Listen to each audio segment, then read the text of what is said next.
அனைவருக்கும் சுதந்திர தின நல்வாழ்த்துக்கள். இந்த சுதந்திரத்தை பத்தின ஒரு சுவாரஸ்யமான ஸ்டோரி பாருங்களேன். இந்த பஞ்சாப்ல ஜாலியன் வாலாபாக்ன்ற இடத்துல அது படுகொலை நடந்தது. நம்ம எல்லாரும் பள்ளி படிப்புல படிச்சிருப்போம். அந்த இடத்துக்கு நான் போயிருந்தேன்.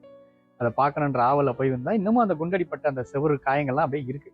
அதை பத்தின சுவாரஸ்யமான தகவல் சொல்றேன் பாருங்களேன். அந்த வழக்கு நீதிமன்றத்துக்கு போகுது. யாரு துப்பாக்கிச்சூடு நடத்தினாங்களோ அவங்க மேல குற்றம் சுமத்தப்பட்டு அந்த வழக்கு நீதிமன்றத்துக்கு போகுது. நீதிபதி பார்த்து அவரை கேள்வி கேட்கிறாரு. எதுக்கு துப்பாக்கிச்சூடு நடத்துனீங்க அப்படின்னு. அவர் சொல்றாரு, சார் நான் சுற்றுவன்னு அனௌன்ஸ் பண்ணேன், அறிவிப்பு வெளியிட்டேன். எல்லாரும் தைரியமான ஆளா இருந்தா சுடுங்கன்னு சொல்ற மாதிரி நெஞ்ச புடைச்சிக்கு நின்னாங்க. எனக்கு அது கோவத்தை ஏற்பட்டுச்சு, அதனால நான் சுட்டுட்டேன். உடனே நீதிபதி பார்த்து திரும்ப கேட்கிறாரு, சரி சுட்டிங்க ரைட்டு, அதுக்கே தொடர்ச்சியா சுட்டிங்க, ஒரு ஆளை சுட்டுந்தா போதுமே, மற்றவங்களாம் கலைஞ்சு போயிட்டு இருப்பாங்களா அப்படின்னு அவர் கேட்கிறாரு.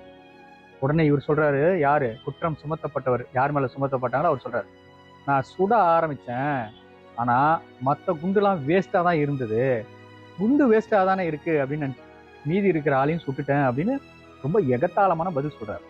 இது நம்ம கோபத்தின் உச்சத்துக்கே இந்த விஷயம் நம்மளை தள்ளும். இதுல சுவாரஸ்யம், இந்த நிகழ்வு முடியுது, எல்லாரும் கலைஞ்சிடறாங்க, காலம் கடந்து போகுது. அதுல இறந்த ஒரு நபர் என்ன பண்றாரு, இறந்த நபருடைய ஒரு பையன், பஞ்சாப்ல பிறந்து வளர்ந்தவர், கஷ்டப்பட்டு அங்க லண்டனுக்கு போறார், பிரிட்டிஷ் இடத்துக்கு போறார், அங்க போய் படிக்கிறார், படிச்சு சம்பாதிக்கிறார், சம்பாதிச்சு ஒரு துப்பாக்கியை வாங்கி அது பயிற்சியும் எடுத்துக்கிறார். பயிற்சி எடுத்துக்கிட்டு அதுல குற்றம் யார் மேல சுமத்தப்பட்டதோ அதுல சில பேர் இறந்து போறாங்க, சில பேர் மட்டும் இருக்கிறாங்க. அதுல ஒரு நபரை நீதிமன்ற வளாகத்திலே நெத்தி புட்டுல வச்சு சுடுறாரு. அந்த வெறியை தீர்த்துக்கிறாரு. என் தகப்பனை கொன்ன அந்த வெறி, அதை வந்து பழி தீர்க்கிறார். பழி தீர்த்தோடனே அவர் மேல வழக்கு, அவர்கிட்ட அந்த கேள்வி கேட்கறாங்க. வழக்கு அவருக்கு எதிராக போகுது, குற்றம் சுமத்தப்பட்டு சொத்து தண்டனையை உறுதி பண்ணிடுறாங்க. உறுதி பண்ணதுக்கு அப்புறமா உனக்கு ஏதாவது கடைசி ஆசை இருக்குமா அப்படின்னு கேட்கறாங்க. அவர் சொல்றாரு, என்னுடைய உடல் இந்த மண்ணில் புதைக்கப்படக்கூடாது அல்லது எரிக்கப்படக்கூடாது, என்னுடைய தாய் நாட்டுக்கு தான் போகணும் அப்படின்னு அவர் சொல்றாரு. அதெல்லாம் ஏத்துக்க முடியாது, நீ ஒன்றும் அவ்வளவு பெரிய ஆள்லாம் கிடையாதுன்னு சொல்லி அவர் அங்கேயே புதைச்சிடறாங்க. ஸ்டோரி முடியலன்னு. சுதந்திரம் கிடைச்சிடுது, சுதந்திர இந்தியா இங்க காற்றை சுவாசிக்குது.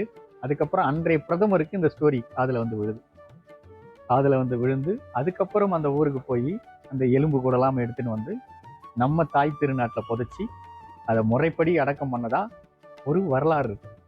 இந்த சுதந்திரம் அவ்வளவு ஈஸியா கிடைக்கல. இந்த மாதிரி லட்சோபலட்ச கதைகள், இந்த கதைகள் படிக்கும்போது என்னை அறியாமலே என் கண்ணுல தார தாரையா தண்ணீர். அவ்வளவு நல்லா இருந்தது. உங்களுக்கும் இது பிடிக்கும்னு நம்புறேன்.